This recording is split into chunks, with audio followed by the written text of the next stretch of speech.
Dobrý den z Bratislavy. Dobrý den od prezidentského paláce, který už za pár desítek hodin změní nájemce. 15. června se nejvyšší ústavní funkce na Slovensku ujme Peter Pellegrin. Končící prezidentka Zuzana Čaputová absolvuje sérii rozlučkových cest do okolních zemí. Ta poslední mířila do České republiky. A poslední bilanční rozhovor poskytla Zuzana Čaputová České televizi. Mluvili jsme o dramatických posledních týdnech. Všetko sa zastaví. Rozmýšľanie je to šok. O všech krizích, které zažila jako prezidentka. Ten COVID bol asi niečo, čo tú spoločnosť poznačilo do veľkej miery. I o prvních krocích, které chystá, až v úřadu skončí. Bude to bežný deň v podstate, ako žena, matka, ktorá bude robiť všetky nedeľné povinnosti a radosti.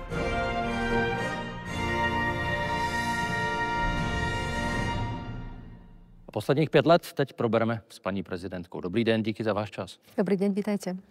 V polovině června bude končit váš mandát. Jaký čekáte, že to bude ten hlavní pocit? Úleva? Dúfam, že to bude úleva, predovšetkým úleva od zodpovednosti, ktorú máte permanentne v takejto pozícii. Áno, a dúfam, že aj teda nejaký voľný čas, na ktorý sa veľmi teším. Možná, když zůstanou těch pocitů, splněná mise? Bude to taky? Do istej miery je to ťažké, pretože ste pri takejto funkcii a s týmito povinnosťami a zodpovednosťou súčasťou niečoho širšieho, súčasťou nejakého širšieho snaženia, ktoré ide niektoré v súlade s vami, niektoré proti vám. Takže minimálne ten pocit, že som sa snažila urobiť všetko, čo bolo v mojich silách, tak ten prítomný bude. My jsme v dubnu 2019 tady točili rozhovor, pár metrů, tady odsud stáli jsme na druhé straně. Tehdy jsem se vás ptal za 5 let, jaké byste chtěla mít Slovensko. Vy jste tehdy vyjmenovala 3 věci. Jasnou prozápadní orientaci, silnější justici a větší důvěru lidí ve spravování věcí veřejných. Splněná mise.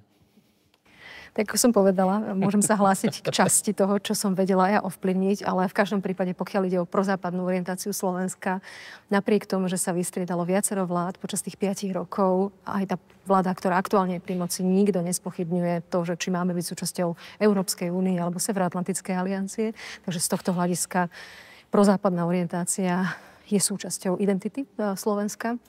Pokiaľ ide o silnejšiu justíciu, prechádzame si stále rôznymi vývojovými etapami, ale v každom prípade môžem povedať, že nevnímam tak silnú polemiku ako roky predtým ohľadom nezávislosti súdnictva. Myslím, že aj z hľadiska dôveryhodnosti, pokiaľ ide o justičné orgány, tak zo strany verejnosti, tak tá narastla. No a pokiaľ ide o dôveru ľudí, ak ste sa pýtali na ten posledný aspekt, tak to je problémová oblasť asi všade na svete. A rôzne inštitúcie majú rôznu mieru dôvery. Myslím si, že krízy, ktoré sme za posledných 5 rokov mali nielen na Slovensku, ale boli všade vo svete. Na Slovensku plus k tomu teda striedanie vlád veľmi k dôvere neprispeli. Ale napriek tomu je to neustále snaha. Nepomáhajú tomu ani sociálne siete. Myslím, že to poznáte aj vy vo vašej krajine, že to je taký ako keby nekonečný a nie veľmi vyrovnaný boj s dezinformáciami, ktoré teda dôveru v inštitúcie zrovna nepodporujú.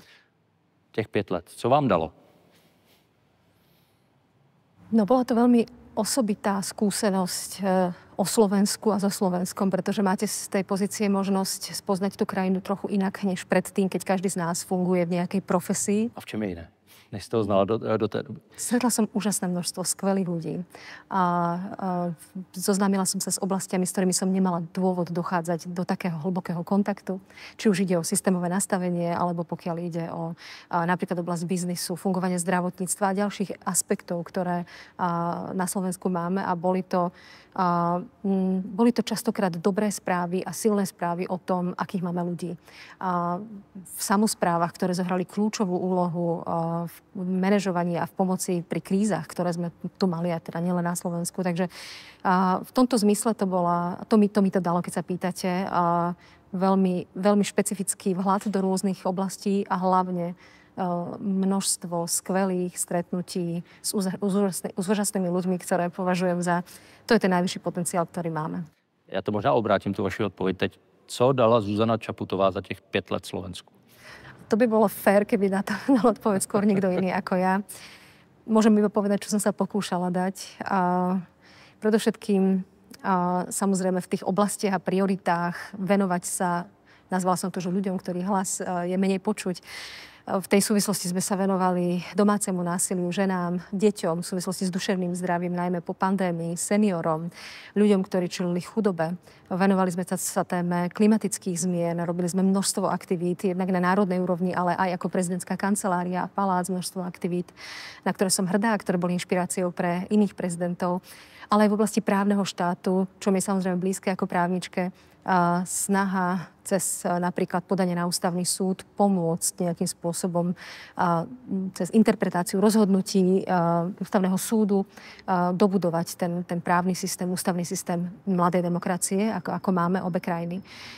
No a v neposlednom rade, keď to poviem nie takto tematicky, snažila som sa, ešte tie posledné dni sa samozrejme snažím priniesť možno iný spôsob výkonu politiky, ktorý je založený na vecnosti, neútočení, ľudskosti, empatii a slušnosti.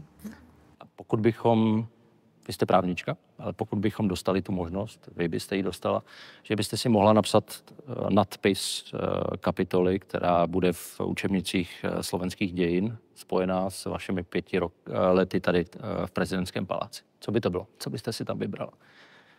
A to je zasa tak pekná výzva a zadanie, že by som neimprovizovala.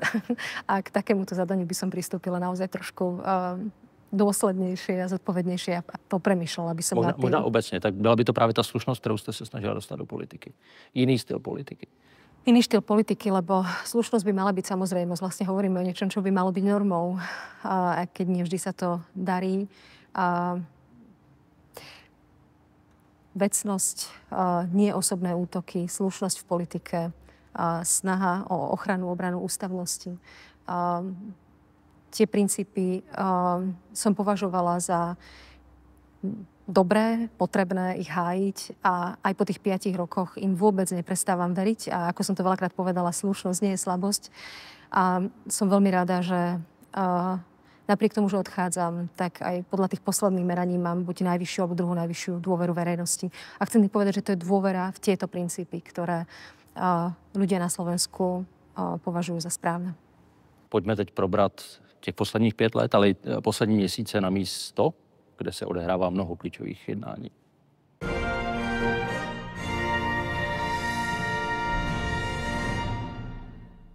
Jak těžké byly ty poslední měsíce před koncem mandátu? Boli zaujímavé a náročné samozrejme. Asi takým najkritickejším bodom prirodzene pre celú spoločnosť bol atentát na premiéra Roberta Fica. Bol to presne mesiac pred koncom môjho mandátu, pretože to je tak ľudsky tragická udalosť a samozrejme je to obrovská rana aj pre spoločnosť. Útok na demokraciu, ako sme to mnohí nazvali. Zároveň tie posledné mesiace boli aj o niektorých nových legislatívnych zmenách zo strany vládnej koalície, ktoré vyvolali veľkú odozvu, či už na strane opozície, alebo aj občianskej spoločnosti a prirodzene nejaké moje kroky, ktoré znamenali napríklad podanie na ústavný súd. Čiže boli to mesiace, ktoré boli vlastne poznamenané zmenami, ktoré prirodzene každé voľby prinesú a priniesli ich aj tieto. No ale ako som povedala, tak nedá sa opomenúť to, čím som začala tú odpoveď a to bol útok na premiéra Roberta Fica. Dostaneme se k němu, je to zásadní moment, nejenom ve slovenské historii samozřejmě, ale pojďme k těm volbám. Strany, které byly vám blízké, tak neuspěly, prohrály volby, jsou v opozici. Stejně tak kandidát, který chtěl na vás navazovat, tak neuspěl v prezidentském klání. Jak si to vysvětlujete?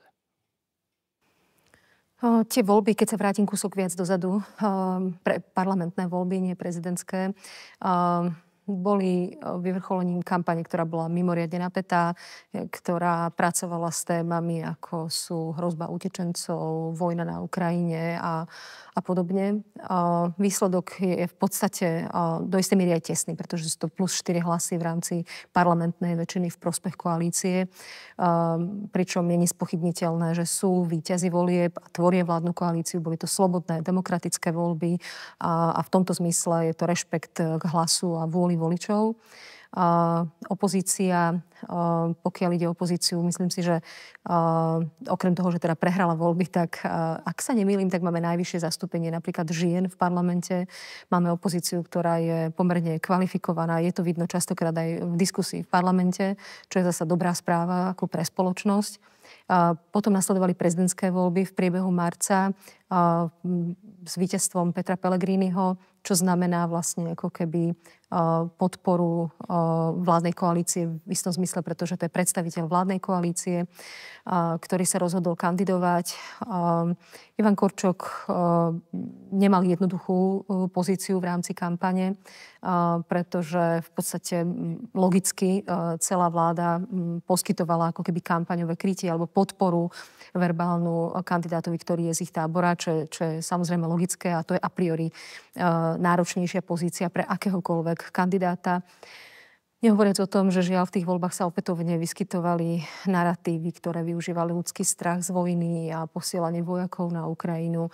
Toto sú faktory, ktoré sa za posledné obdobie stali súčasťou nielen reality na Slovensku, ale videli sme to napokon aj v českých prezidentských voľbách. Vy jste nekandidovala, nicméně opakovaně se strany a kandidáti současné vládní koalice vymezovali vůči vám. Berete tedy ten výsledek možná i jako vzkaz slovenských voličů vůči vaší osobě? Priznám sa, že táto interpretácia mi nenapadla. Myslím, že v tých prezidentských voľbách to nie je súťaž politických strán, je to súťaž jednotlivcov, osôb, ktoré poskytujú nejaký typ pohľadu na svet, nejaký typ programovej ponuky, nejaký typ retoriky a viac alebo menej sa im podarí uspieť. Ako odkaz voličov skôr vnímam prieskumy verejnej mienky, ktoré sa týkajú dôveryhodnosti a napriek tomu, že vlastne odchádzam z politickej scény, tak som veľmi vďačná, že v tých prieskumoch som stále buď na prvom alebo druhom mieste. Veľmi si to vážim, vôbec to neberiem ako samozrejmosť, najmä v tejto dobe nedôvery. Zároveň by som takúto interpretáciu nejako znižovala autonómiu Ivana Korčoka, ktorý kandidoval sám za seba a nie za mňa. Takže a napriek tomu sa mu podarilo urobiť skvelý výsledok, dokonca získal viac hlasov, ako som získala ja. Takže naozaj voliči zo všetkých, z celého spektra boli mobilizovaní, mnohí sa prišli vyjadriť, či v prospech Petra Pellegriniho alebo Ivana Korčoka. Oboje ty volby provázela poměrně vysoká účast, velký voličský zájem. Jaký obraz vám ten výsledek nakonec dal o současném Slovensku?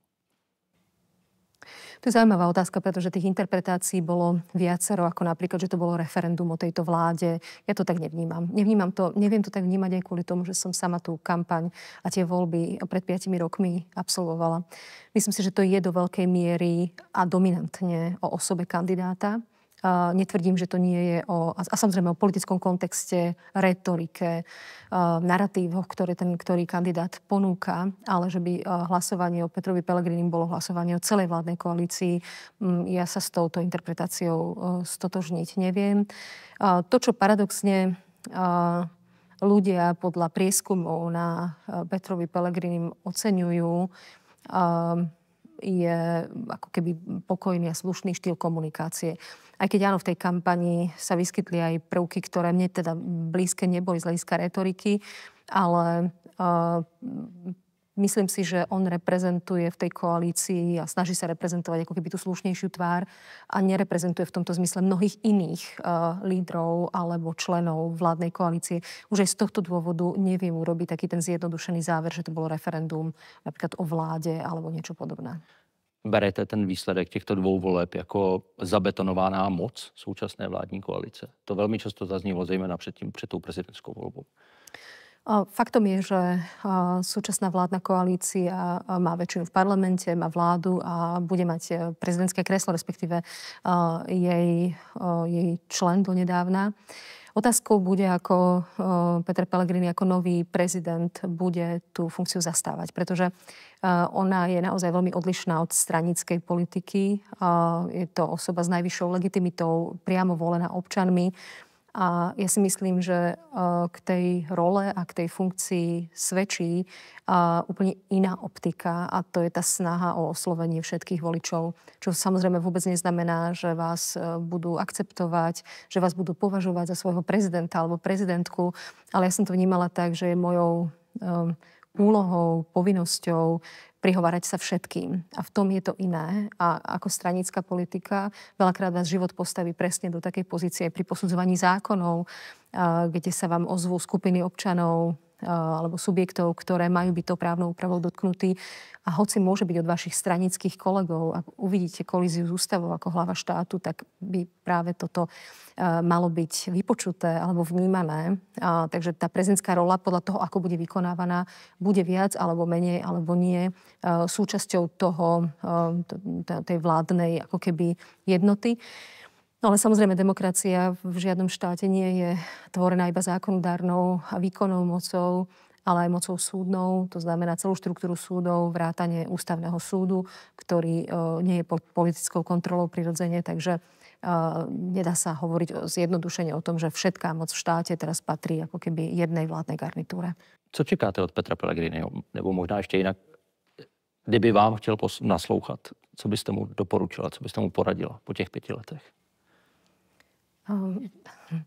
Ten základný predpoklad si úplne neviem navodiť. Takže... Tak to řekneme do éteru. Tak to poviem tak, možno cez seba, svoju vlastnú skúsenosť. Už som to naznačila vlastne v tej predchádzajúcej odpovedi, že som sa snažila ten mandát vnímať ako službu predovšetkým, ako verejnú službu, nie ako honor. A ako službu všetkým občanom.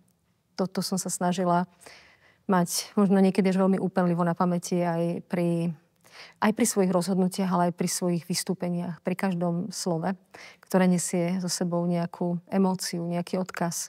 Zohľadňovať to, ako to môžu aj moji názoroví oponenti vnímať, ako sa snažiť byť tu pre všetkých s plným vedomím toho, že vás nie všetci akceptujú, dokonca niektorí sa vás až boja alebo vás nenávidia. Toto považujem za veľmi dôležité. Tiež som považovala za veľmi dôležité napomáhať ochrane ústavy, ústavnosti v tak mladej demokracii, ako sú tie naše, Česká aj Slovenská. Považovala som to za veľmi dôležité využívať svoje právomoci v tejto oblasti. No a samozrejme sú to všetky tie rozmery a príležitosti, ktoré si hlava štátu môže vytvoriť a ktoré môžu dať tomu mandátu rozmer ľudskosti. Je to služba pre ľudí a naozaj sa dá z tej pozície urobiť cez množstvo kontaktov, tém, ktoré hlava štátu zvýrazní a zdôrazní veľa užitočného a prospešného pre krajinu.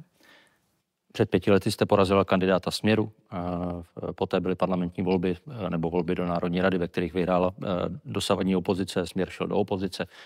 Co se odehrálo za těch 5 let? Co se stalo na Slovensku, že se to totálně všechno obrátilo? Stalo sa veľmi veľa.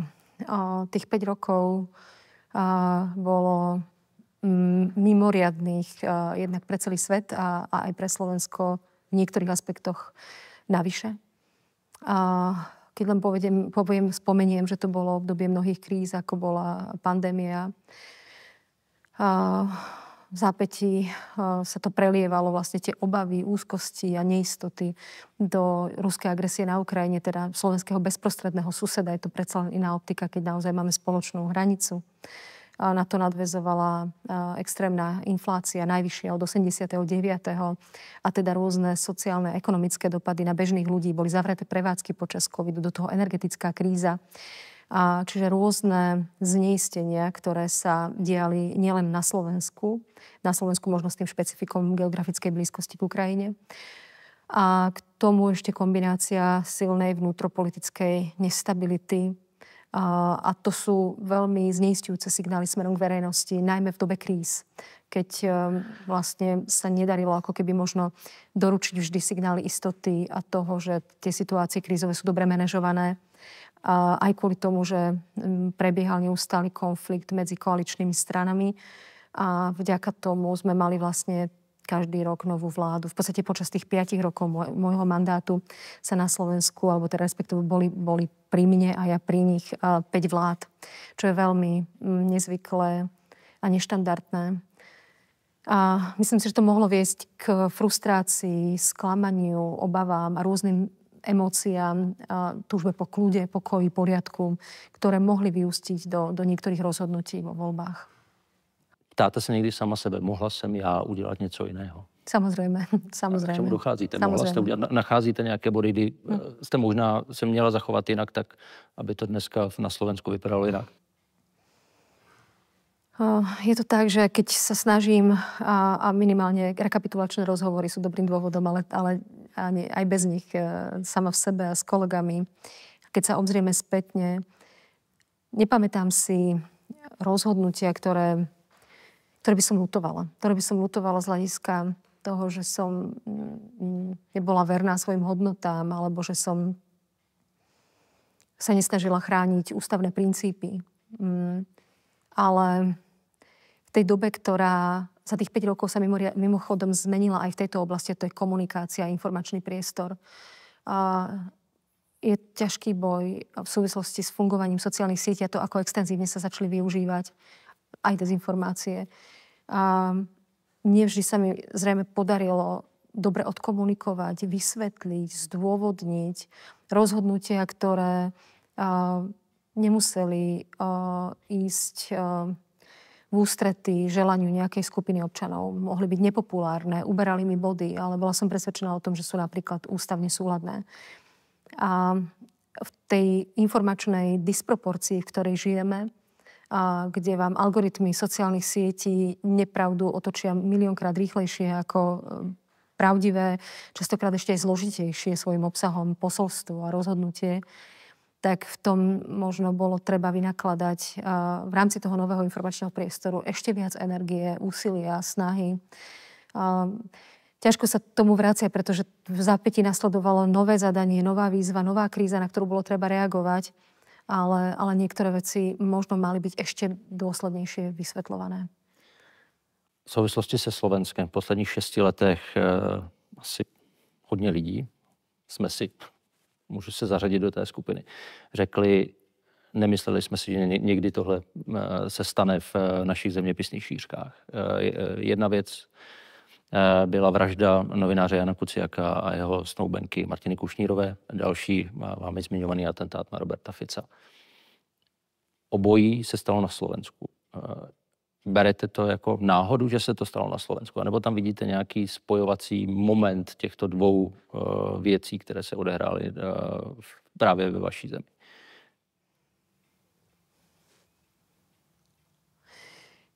Každá z týchto tragédií a útokov sa udiala v špecifickom kontexte s inou motiváciou, predpokladám aspoň z toho, čo je už zatiaľ zrejme a jasné z vraždy Jána Kuciaka a Martiny Kušnírovej, z rozhodnutí súdov a zatiaľ, čo je známe z vyšetrovania útoku na Roberta Fica, s inými páchateľmi, motiváciou, v inom kontexte, dalo by sa povedať. Možno to, kde by som videla nejaké paralely, alebo aj časovo to bolo bližšie k sebe, bol útok na Zámockej, kde ten vrah predtým, ako zabil 2 a zranil 3, teda 2 mladých ľudí, čakal na premiéra Eduarda Hegera pred jeho domom. To on sám popísal v nejakom odkaze, ktorý po sebe zanechal. A tam už by som skôr hľadala nejaké možno paralely, čo je tragické a hrozné. A tie môžu súvisieť s veľmi napätou atmosférou spoločnosti, vo veľmi vypätou politickou retorikou, ktorá z hľadiska politickej kultúry neskutočným spôsobom klesla, devalvovala. A ona samozrejme nezostáva izolovaná iba v politickom priestore. To sa samozrejme potom prenáša medzi ľudí, ktorí cez sociálne siete si častokrát vylievajú svoju zlosť aj útokmi, vyhrážkami, zabitím a podobne. Takže skôr vidím súvislosť s tým, že nenávisť sa dostala do politického priestoru veľmi výrazne. Ako keby politika na Slovensku sa stále viac stávala nie súťažou o hľadanie a súťažou názorov, o hľadanie najlepších riešení pre spoločnosť, ale skôr disciplínou, kde sa ako keby jednotlivé politické subjekty snažia reputačne zničiť svojho politického oponenta. Čo je nebezpečný jav a žiaľ má potom až takéto tragické vyústenia. Zápětí navážu, ale přesto ještě jedna otázka na Jana Kuciaka a Martinu Kušnírovou. Tehdy bylo populární heslo All for Jan, všichni za Jana. Po těchto volbách se objevilo upravené toto heslo All forgot Jan, všichni zapomněli Jana. Jak velkou roli hraje tenhle zločin a jeho dopady, to, co k němu vedlo, stále ještě ve slovenské společnosti? Zapomněli všichni Jana Kuciaka? Keď je výročie tejto tragédie, tak túto otázku dostávam a ja si nechcem pripustiť, že by ľudia na to zabudli. A neviem, do akej miery, objektívne odmerať, do akej miery je to moje prianie a do akej miery je to objektívna realita. Myslím si, že každá traumatická udalosť, ktorá sa v živote spoločnosti a krajiny udeje, v nej zanecháva stopu.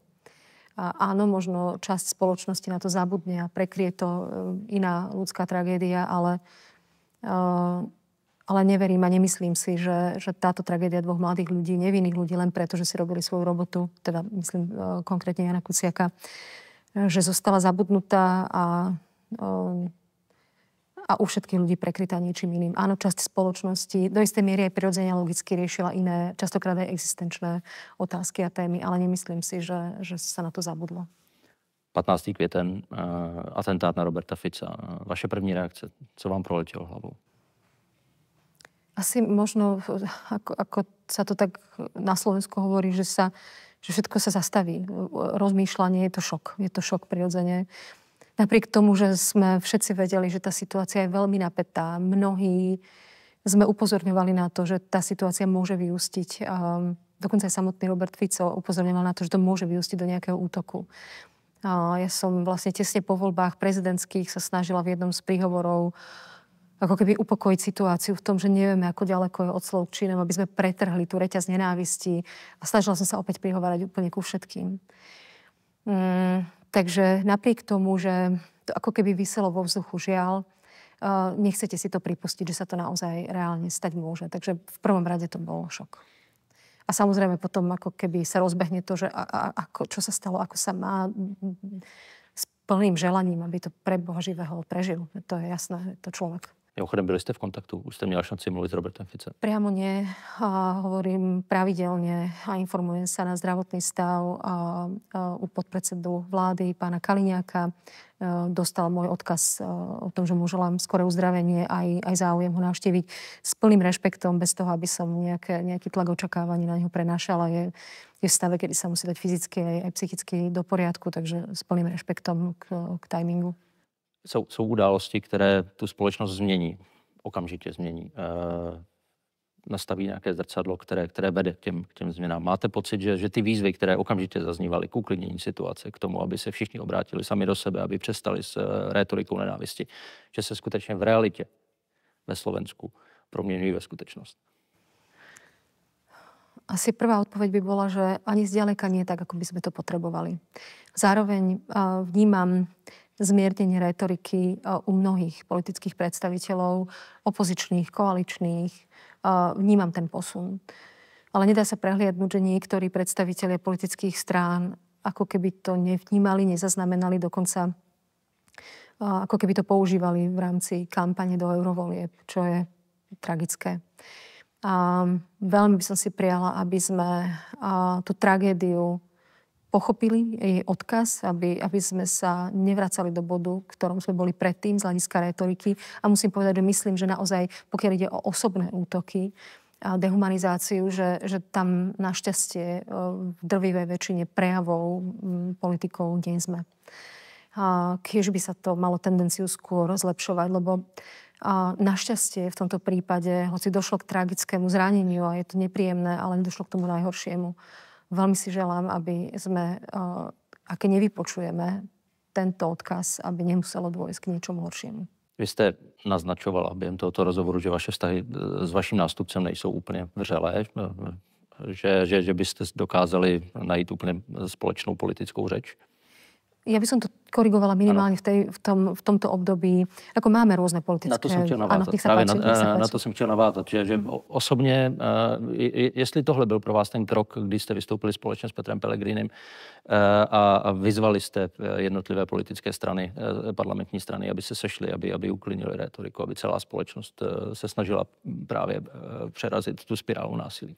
Od koho vzešla ta iniciativa? Telefonovala som mu. Navrhla som mu, aby sme urobili spoločné gesto smerom k politickým stranám. A chcela som sa ešte malinkou kúsok vrátiť dozadu, že my sme vlastne mali spoločnú profesijnú skúsenosť, keď som začínala svoj mandát a on bol premiérom, vtedy ešte vlády Smeru, pred parlamentnými voľbami v roku 2020 a bola to dobrá a konštruktívna spolupráca. A potom sa samozrejme naše cesty ako keby rozišli aj politicky a častokrát aj názorovo v niektorých veciach, ale chcela som presne pripomenúť tento moment, keď sa stal útok na Roberta Fica, tak odtedy, keď sme sa stretli a keď sme robili tie kroky, lebo potom sme tu mali aj stretnutie s predstaviteľmi cirkvi a náboženských spoločenstiev, tak ja som to vnímala aspoň tak, že to bolo nejakým spôsobom, nie hrané, ale skutočné uvedomenie si toho, že teraz máme akú zhodu ukázať. Že to jednoznačné odsúdenie a tá potreba spoločnosti upokojiť situáciu a vyslať signál toho, že sme schopní povýšiť to, čo nás spája na to, čo nás rozdeľuje, že to bolo úprimné, autentické z oboch strán. A to považujem tiež za veľmi dôležité. Vy sama jste byla terčem nevybíravých útoků, velmi nevybíravých útoků. Americká agentka, to bylo asi to nejslušnější, co během toho zaznívalo.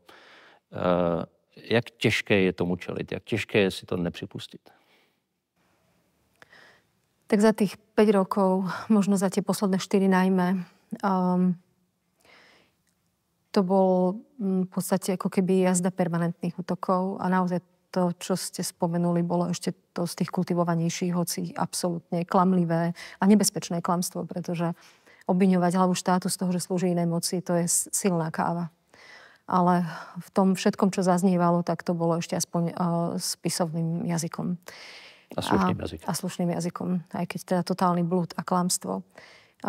Nie je to jednoduché, pretože to v istom zmysle bol taký ako keby nový prvok. Tento typ útoku, voči ktorému sa strašne ťažko bránite, ako dokážete, že niečo nie ste. Ja som to tak možno trochu infantilne prirovnala k tomu, ako preukážete, že nie ste Marťan. No nie ste. Hej? Aký typ dôkazov máte predložiť k takémuto niečomu, čo je úplne absurdné, nebezpečné a účelovo klamlivé. Som presvedčená o tom, že tí, ktorí to šírili, vedeli, že to nie je pravda.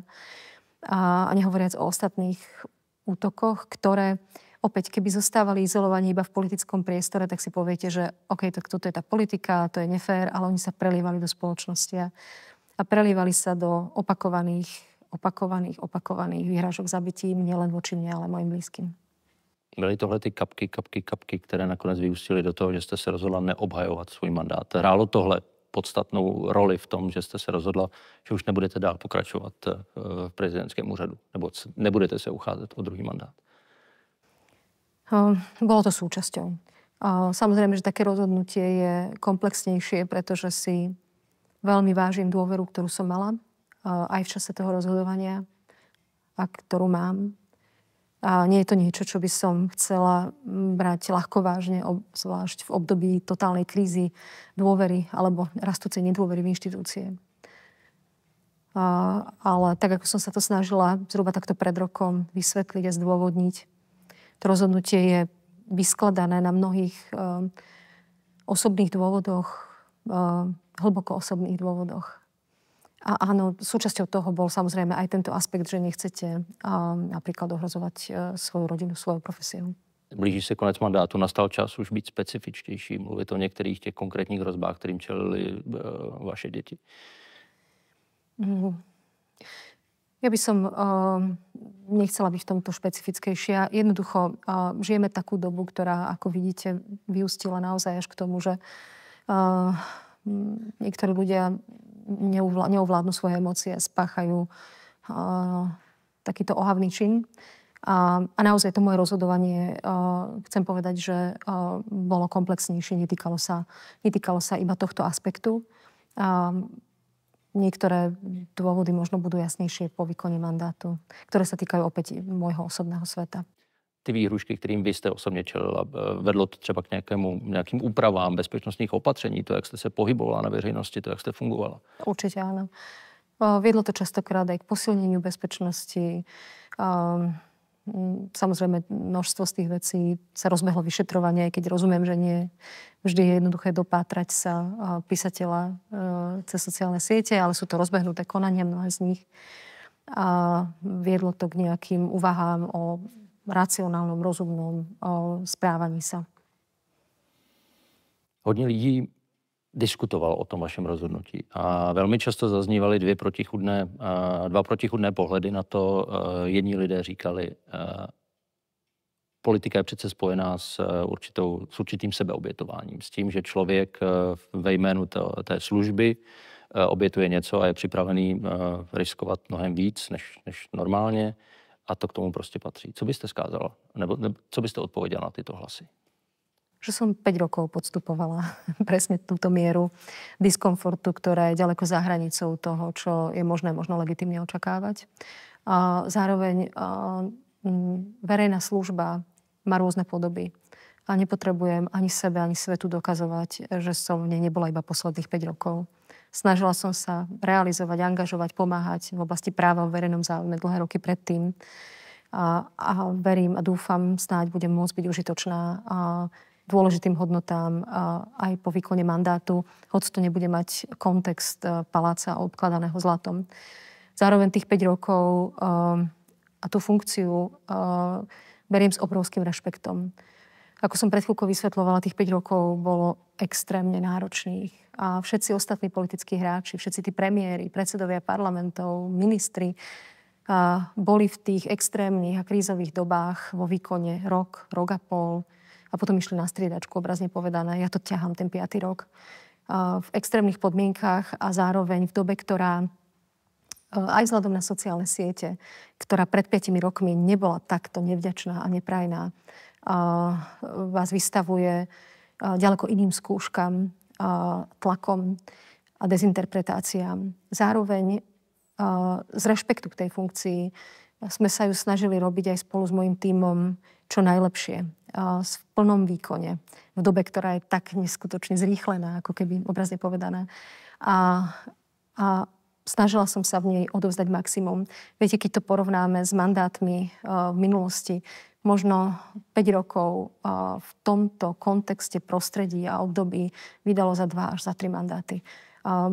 Rozumiem, rešpektujem, že ten pohľad môže byť iný, ale nemáme topánky toho druhého, aby sme to dokázali posúdiť vrátane všetkých osobných rovín, ktoré musíte zohľadniť pri takomto rozhodnutí. Litujete nebo litovala jste někdy, že jste do toho před těmi 5 lety a 10 měsíci, jestli se nepletu, z kampaní šla? Nezvyknem sa vracať takto spätne k rozhodnutiu. Vždy rozhodnutie snažím sa urobiť čo najzodpovednejšie. Doprajem si na to čas, aby som urobila, keď je to takto vážny krok, s čo najväčším odhadom, znalosťou, pevnosťou toho rozhodnutia a už ho spätne neprehodnocujem. Zároveň hovoríme v rôznych negatívnych javoch toho mandátu, ale ja neodchádzam ako zlomený človek, neodchádzam ako človek, ktorý by bol sklamaný alebo ktorý by prehodnotil princípy, hodnoty, dôvody toho, prečo som do toho vstupovala. Tak toto nemám. Ten mandát bol zároveň aj úžasnou skúsenosťou o Slovensku, so Slovenskom, s ľuďmi, ktorých som mala možnosť stretnúť.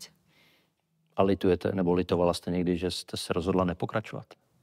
Nie. Nie. A opäť to súvisí s tým, že to rozhodnutie nebolo náhle, unáhlené, pod vplyvom nejakej chvíľkovej emócie. Bolo veľmi pozorne vnímané. Už počas tých 4 rokov ten príbeh, ako sa mi deje, čo sa v ňom deje. A potom vlastne posledné mesiace naozaj z hľadiska toho, ako by som bola schopná byť v tej pozícii potenciálne po zvolení ďalej užitočná. A som to tak zhrnula do tej vety, že či by som ďalej dokázala ja slúžiť tomu úradu, alebo ten úrad a ten honor by iba slúžil mne. Bavili jsme se o politicích, které jste potkávala během těch 5 let. Podrobně je probereme už za chvíli.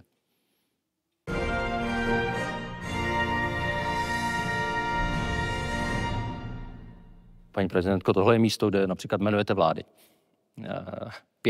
za 5 let, které jste zažila v tomhle paláci. Nakolik vlastně ta chemie mezi vámi a klíčovými postavami ve slovenské politické scény ovlivňovala to, co se během těch 5 let dělo? Menovala som 4 vlády, tú 5. som ako keby zjedila z toho predchádzajúceho obdobia.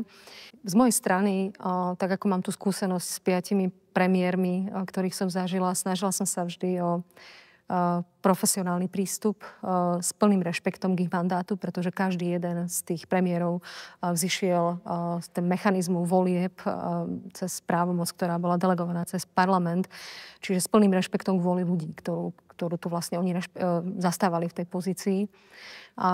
Takže ja to vnímam a očítavam to. Samozrejme, to boli ľudia, ktorí mali častokrát rôzne politické názory, iné politické východiska, iné hodnoty.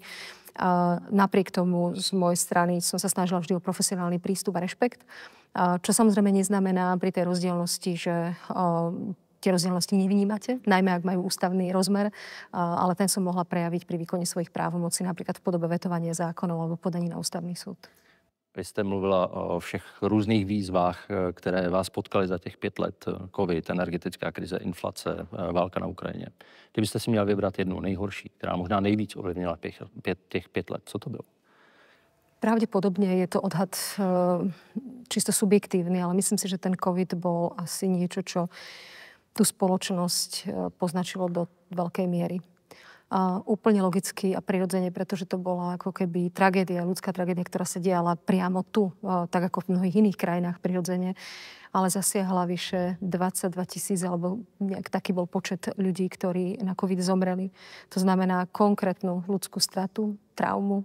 A to, čo bolo v hre, bolo to najvyššie, alebo to najdôležitejšie, to je ľudský život. Celý svet sa učil, ako na to reagovať, viac alebo menej dobre. No a samozrejme, vláda sa snažila to nejakým spôsobom manažovať. Nevždy to možno vyšlo dobre z hľadiska aj komunikácie, aj manažovania. Možno, že to sú také chvíle, kedy si uvedomíte ten priepastný rozdiel medzi očakávaniami verejnosti od hlavy štátu, ktorá má priamu legitimitu od ľudí, a právomocami, ktoré máte. Pretože nemôžete prijať zákon, usmernenie, rozhodnutie, ktorým by ste priamo urobili nejaký krok. A môžete sa snažiť to vysvetľovať, prihovárať sa a tak ďalej, žiadať, prosiť, ale tam váš dosah končí. A to boli niekedy veľmi ťažké situácie, najmä keď sme mali veľmi vysoké čísla úmrtí. Je to zároveň možná doba, kdy došlo k mnohem většímu rozdělení společnosti, kdy ty příkopy ve společnosti se vyhloubily a už bylo velmi těžké je prostě zakopat, protože lidé si přestali věřit navzájem. Mnohem víc, než tomu bylo možná do té doby, než ten COVID přišel. Myslím, že áno, že tam niekde to začalo, ale nedá sa v tejto súvislosti opomenúť fakt, o ktorom hovorili informačné služby, a to opakovane, a to, že je tu obrovský vplyv dezinformácií a obrovský vplyv aj ruskej propagandy. Cieľom tých dezinformácií bolo ovládnutie mysli ľudí, a to teraz takmer citujem, a destabilizácia spoločnosti. To znamená zasiať nedôveru medzi ľuďmi navzájom a predovšetkým nedôveru k vedeniu krajiny. A keď sa dnes po tých pár rokoch pozriem na ten obraz, ktorému čelíme, tak mám pocit, že to je vlastne aj ako keby výpoveď o tomto obraze, ktorý tu dnes máme. To znamená, že množstvo ľudí aj v tých obavách, v tej neistote bolo zahltený množstvom sporných informácií. A vieme, že Slovenská republika má, pokiaľ ide o dôveru dezinformácie, jedny z najvyšších čísel v rámci všetkých krajín Európskej únie. A naozaj tá záplava dezinformácií tu bola a pomerne aj stále je obrovská. Toto bol efekt, ktorý mohol byť nápomocný k tomu, že tá spoločnosť čelí fragmentácii. A to, čo ma na tom asi mrzí úplne najviac, je, že je prirodzené, že máme rôzne názory, ale to, čo vyskakuje aj v prieskumoch verejnej mienky pomerne vysoko, je strach ľudí zo seba navzájom. A to nie je dobrá správa. Toto, keby sa nám podarilo prekonať, že majme rôzne názory, ale prosím, nebojme sa jeden druhého, kolegov v robote, v rámci rodiny. To je nepríjemné, to je nebezpečné. Potrebujeme spolu žiť, komunikovať, dôverovať si a fungovať tu spoločne. Já v téhle souvislosti navážu ještě jednou na ten náš 5 let starý rozhovor, kdy jsme mluvili o tom, že vaši někteří kolegové, se kterými jste spolupracoval, tak jejich děti se ptali na vaši superschopnost a vy jste tehdy zmiňoval, že máte jednu superschopnost. A mluvil jste o spiritualitě, o víře, o naději.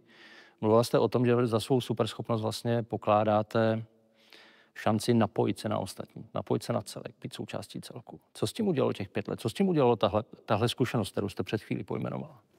Vidíte, to si už nepamätám, že to niekde zaznelo. Ja som za to vďačná a myslím, že sa skôr tá skúsenosť posilnila. A je to paradoxné možno, pretože keď hovoríme o tom pocite jednoty a spojenia v ľudskosti, a to mi pomáha mať rešpekt k druhým, aj k tým, ktorí sú ku mne častokrát krutí a neľudskí. Ale je to pre mňa rešpekt k ľudskej bytosti. A áno, je to paradoxné práve v dobe, ktorá je taká ako keby nebezpečná, rozhádaná, plná nenávisti, ale je to hlboké vnútorné poznanie, ktoré mi pomáha prežiť práve v tých najťažších chvíľach. Pojďme se teď zaměřit na to, co vás čeká v těch následujících dnech, týdnech, měsících a letech.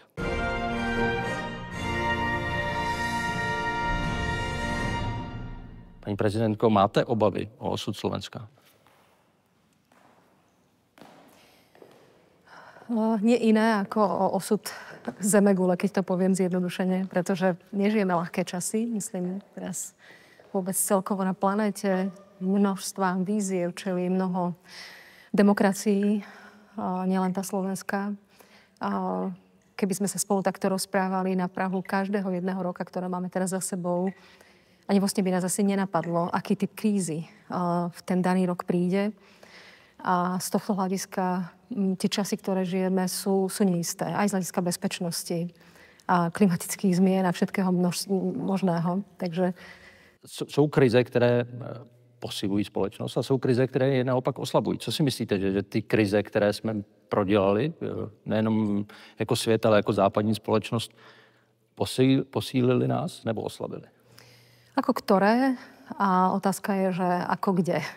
Lebo napríklad, častokrát sa o tom hovorí, sú k tomu dostupné dáta, že keď sme spomínali COVID, tak v jednotlivých spoločnostiach, niektorých spoločnostiach nastala erózia dôvery. Týka sa to žiaľ aj Slovenska. Myslím, že to naozaj nepomohlo dôveryhodnosti, či už inštitúcií medzi ľuďmi navzájom a podobne. Ale zase zároveň to bola obrovská skúška napríklad v rámci spolupráce Európskej únie a štátov Európskej únie, tá solidarita, spoločný nákup vecí, ktoré boli potrebné. Dodnes sa spomínajú ako prvok, ktorý Úniu a mnohé krajiny preskúšala z hľadiska spolupráce.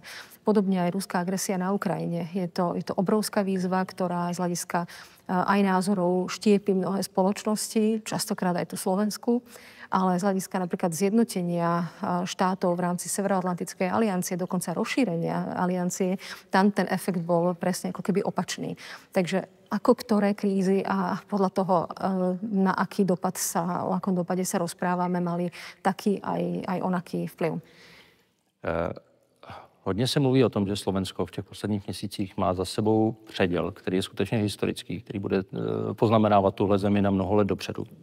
Různé události, které se odehrály v těch posledních týdnech i měsících.